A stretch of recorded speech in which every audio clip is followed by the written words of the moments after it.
Hey folks, thanks for joining us today. We headed into town and noticed we had a bit of a flat tire going on. So instead of fixing it by the side of the road, we were close to home. So I aired it up and I've come back to the house and we're going to take this tire off. I've got a few things here that we use to do one of these. If you've never done one before, you can do this on the side of the road if you carry the stuff with you. Got a jack here. I've got a breaker bar with the correct socket size. Ours is 19 millimeter for our car. And I carry a little tire repair kit here with me, which has all the little kit inside of it. And then carry some extra cement.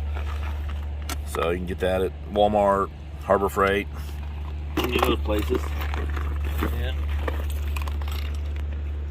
got a little gauge here that we can test the tire pressure. And then I carry a small little compressor, which I've done a little Home Depot video about before as well. So all these things will fit easily in your trunk. I just didn't want to sit on the side of the highway and try and do this for safety reasons. So we're going to take this tire off, and then once we get it off, we'll come back and show you how to do the patch. Alright folks, welcome back. So we've got the tire off the car, and what we're going to do here, it's usually pretty obvious. So you can see here we have our culprit. So we're going to go ahead and remove this. Right.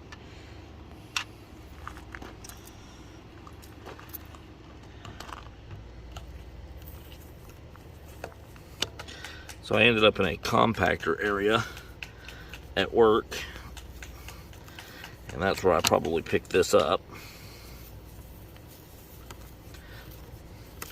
And I do recommend, if you have an issue like this, don't stop by the side of the road and fix this if you can. Always pull off to the nearest, gas station or parking lot off the side of the highway. Too many people have been hit trying to fix their cars. And I'd rather ruin a rim than take the risk of getting hit on the highway trying to make a repair like this. So as you can see, that's quite the screw. Get that out of there. Vice grips are good for this because then you can just twist it out with you can lock it on there and twist it out.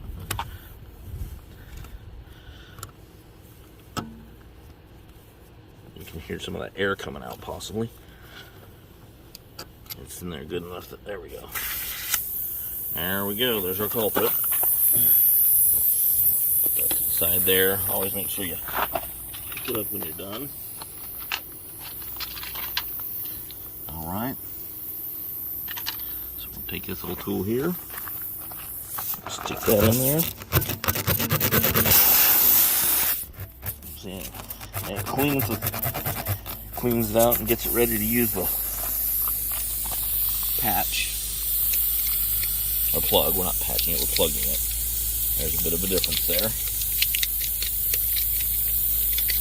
Again, all this can be carried in your car for a few dollars and save you the time and the hassle waiting for a tow truck or someone to come and do it for you.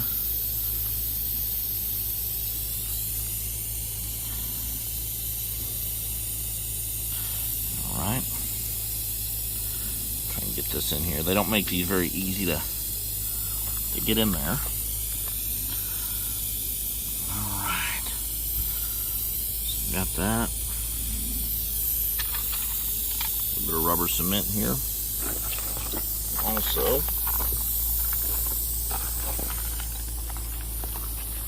these. You can do this with the tire on the rim. It's a lot easier to take it off. Okay, this tube's about done. New tube here, so when you take that tube off, it's got a seal on it, and there's a little puncture tube on there, so you can puncture it. There you go. Let's put a little bit of that on there. Help it cement to the tire.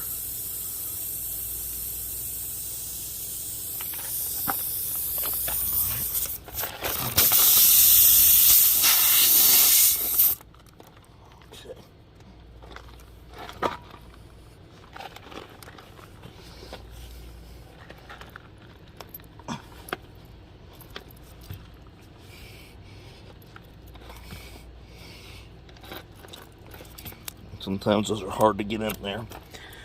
There you go. As you can see, it's in there.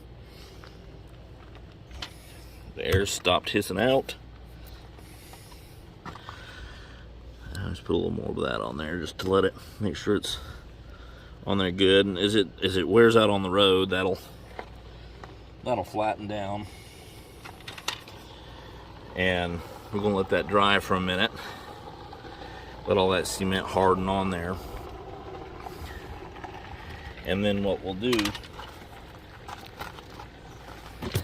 is we'll spray it and make sure this is a soapy water mixture. Just a little bit of Dawn soap or dish soap, any that you got, mixed with water. And you can spray that on there. And if it's bubbling, you'll know that you still have an air leak. So that's basically all there is to plugging one of these tires. And you know, you can, I've run tires till they had to be replaced on plugs, but you just want to keep an eye on them, you know, for safety reasons. If you don't feel safe with it whatsoever, then you know, go ahead and replace the tire if you can. But pretty much this will get you back up and running and keep you from being stranded. Alright, so I've got the tire put back on the axle here, and a couple things I forgot to mention is if you can, it's good to get yourself a torque wrench. You'll want to torque these down to specifications. If they're too tight, you can actually shear your lug bolts off, which it's a problem. Studs that hold these lug bolts on, if these are too tight, they can shear off, which means then you would have to take the whole thing off and you would have to put the axle back on, or you have to put new studs in there for the lug nuts to hold on to. So torque specifications are very important. I'm sure you could find those online. However, whenever I buy a car, I always go to AutoZone or your auto parts store and buy the Haynes repair manual for that car, and just keep it in the car, and it will tell you the specifications for everything. And if you look in here for our car, all right, under torque specifications, if you look up here, it shows that our wheel lug nuts are supposed to be at 80 foot-pounds. So we have our Harbor Freight special here. So this is a torque wrench from Harbor Freight, and we've got it set to 80 pounds. We'll tighten that down. Always use your star pattern. You don't do it in order, do it in star pattern. That way they tighten down evenly. And then that's pretty much all there is to it. So if you found this video helpful, hit that subscribe button and make sure you turn on your alerts to receive new updates whenever we post a new video. Thanks and have a great day.